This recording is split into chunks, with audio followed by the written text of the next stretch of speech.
გერმანიის განათლების სამინისტრო საქართველოსთან სამეცნიერო თანამშრომლობას აჩარებს ინფორმაცია გერმანიის ელჩმა გაავრცელა. დიპლომატმა დაწერა, რომ გადაწყვეტილება საქართველოს მიერ აკადემიური თავისუფლების შეზღუდვისა და ევროკავშირში გაწევრიანების პროცესის შეჩერების გამო მიიღეს. თუმცა ის ამჟამინდელ დაფინანსებას და სასტიპენდიო პროგრამებს არ შეეხება. ინფორმაციას გამოეხმაურა განათლების მინისტრი, მან განმარტა, რომ გადაწყვეტილება ორ სამინისტროს შორის ურთიერთობას ეხება და არა სტუდენტებსა და მკვლევარებს.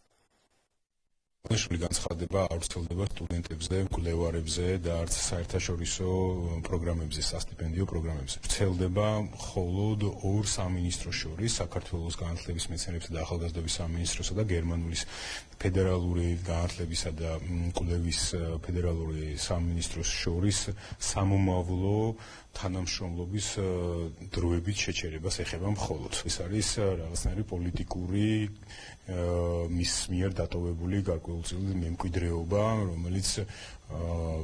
რომელიც მან ასე ვთქვათ ახალ არჩეულ მთავრობას დაუტოვა ახალ ასე ვთქვათ მთავრობასთან და ახალ მინისტრთან ჩვენ შევძლებთ კონსტრუქციულ თანამშრომლობას.